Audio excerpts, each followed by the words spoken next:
So the purpose of that forum was so that experts and industry professionals can get together, talk about where the industry stands right now and what kind of strategies and vision they have for the future. Before we go on, I'd like you to tell us where you think the media industry stands right now. I think we stand at a very, very interesting point in history. I think the revolution in technology is having an impact on the way we consume media and the way we, by consequence, the way we produce it in ways that we haven't seen it before. Mm-hmm. And I think part of what I try to share in the conference was that technology has given consumers two things, basically, that not that they didn't have before, but they were limited. One was choice and the other one was convenience. And those are two things that once a consumer has gotten, he or she is not giving it back. Mm-hmm. And obviously the choice, meaning there's a lot more choice into what you can watch, because you're not just limited to what's on television, but you can also go on the internet and look for exactly what you're looking for, and the options went from 50 to, infinite. Mm-hmm. And in convenience, in that the experience of watching television has changed from something that was dictated from the top down in the terms of this is the schedule and this is the time that you got to watch the show, to a point where the consumer decides when mm-hmm. he or she mm-hmm. wants to watch it and in what form he or she wants to watch it. And those things have worked wonders for the consumer and the viewer, but they've also created considerable challenges for the broadcasting industry, for the content production industry. And I think that's not just specific to television. I think you can look at newspapers yes. and they've changed in the same way, and you can look at the record or the music industry and it changed in the same way. But I think those lessons or those experiences hide certain lessons that we need to understand, grasp, and act upon before it's too late, because these technologies really have the force to really change, disrupt businesses in a way that could also be detrimental. Mm-hmm. So we got to balance the benefit to the consumer and an understanding of how our businesses need to change in order to continue to thrive as an industry, as opposed to sort of declining or dying.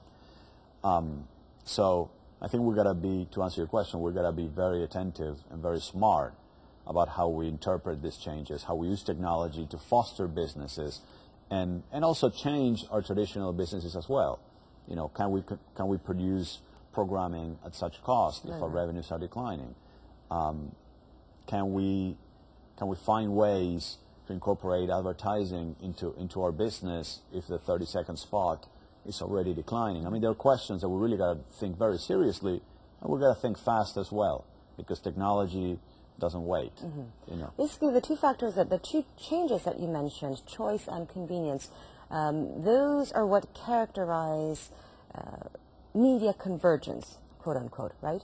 Yes. Mm-hmm. Media convergence means basically different mediums just all converging into one. I think that convergence is nothing less than the impact of technology mm-hmm. on the traditional media business. Whereas before, we had to go to the television to access video, and we would go to a newspaper to access information, and we would go to the computer just to do word processing. All that changed, right? Because technology has allowed computers to be faster, to be connected.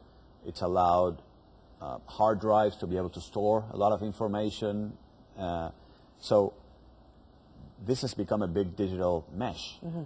And within that digital mesh, all these things that were the foundations of the television business, like advertising, the commercial break, having a schedule of 5 or 10 or 20 channels, that has all changed. So I think convergence, to me personally, is really the advance of technology into the content business. Mm-hmm. And it offers great opportunities on one side, and it offers significant challenges that we got to be attentive to. And it's an irreversible trend, because consumers, once they have the choice and convenience, they're not going to give it up. The genie is not going to go back into the bottle. Right. Once it's out, it's going to continue to be out, and there's no way to reverse that. And I think that's a good thing, because it also forces us who are involved in the media business just to think, ahead and think forward. What's the consumer 10, 20, 30 years gonna be doing? How is it going to interact with information? How is it going to interact with brands and advertising? And we can't just hide in our shell and pretend that this is not happening, because it is happening. And we got to be adaptive, and we got to be proactive. And I think, forums like the one we've had in Korea and all this push to understand what convergence is and how can businesses thrive in a convergence era as opposed to be threatened and decline. I think that's a question for this decade. Mm-hmm.